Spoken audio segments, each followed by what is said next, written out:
All right. Anyway, moving on to the main event, of course. Like I said, I'm glad I'm not a betting man because I actually thought Chuck Liddell was probably going to take this fight. Knowing Chuck's past, knowing how good of a striker he is, and Rich Franklin's career has kind of been, up and down. He's had a good career, definitely, but like with his recent, fight against Vitor, and that kind of stuff. Chuck's beaten Vitor before. Now, it wasn't a convincing win; it was a decision, but he still beat him. And Chuck, I mean, back in the day, he, standing up with him, there was almost nobody that could stand up with Chuck. Almost nobody. Even in Pride, UFC, everybody had trouble with Chuck. Now it's like Rashad Evans is knocking him out, and, well, Shogun, okay. Shogun knocking anybody out is not really, that, like surprising for the person who's being knocked out. Shogun can knock out anybody. But, after the Shogun knockout and the Rashad knockout, and I mean, Chuck's just not the same old Chuck. And even if, before this fight, he looked like he was in good shape, and I started thinking, he's in better shape, this kind of thing. Maybe he can start doing that, he can pull a Randy Couture type thing, and he can, win fights, that kind of stuff. But there's one thing I want to say about that, and that is that the reason why Randy Couture can get away with being that old and still winning fights and doing that kind of stuff is because of his discipline and his style of fighting. And what I mean by that is that Chuck is a stand-up striker, okay? That does not age well, okay? When your reflexes start to go, when you start getting older in your late 30s and 40s, okay, your stand-up striking, like your reflexes, okay, are going to be crap. Your timing is going to be shit. Your speed is going to go. And most of all, you're not going to be able to take a shot like you used to. And this fight showed that 100%. What you see from Randy Couture is that he, because of his style, he puts his weight on guys, he tires them out, and, he uses his wrestling. Okay, now for wrestling, you need to have good reflexes, of course you do, but it's not the same as stand-up fighting. In stand-up fighting, half a second, can be the difference between winning and losing a fight. Getting knocked out and slipping a punch, dodging a punch, or a kick, right? That is why Chuck, unless he becomes a wrestler like Randy Couture or Tito or something like that, he's going to be done. There's going to be no chance for him because at this point, after being knocked out, those last several times, and, tonight, Rich Franklin landed a good shot. It was right in the butt, but it wasn't something that would have knocked Chuck Liddell out a couple years ago. If you remember some fights that Chuck's had, he's gotten hit with some bombs by some guys.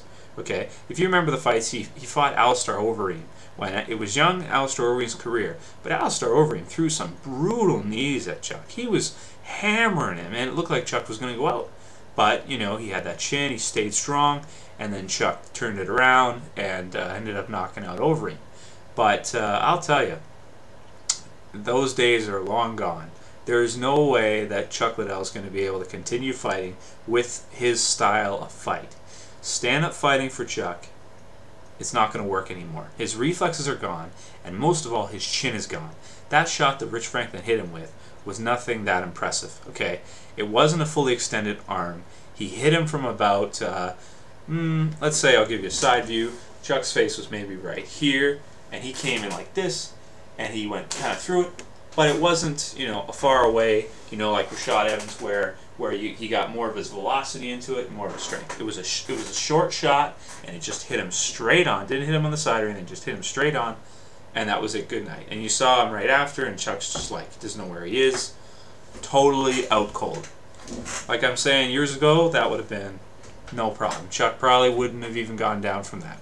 Wouldn't have even gone down, let alone out. Now he's, out like a light.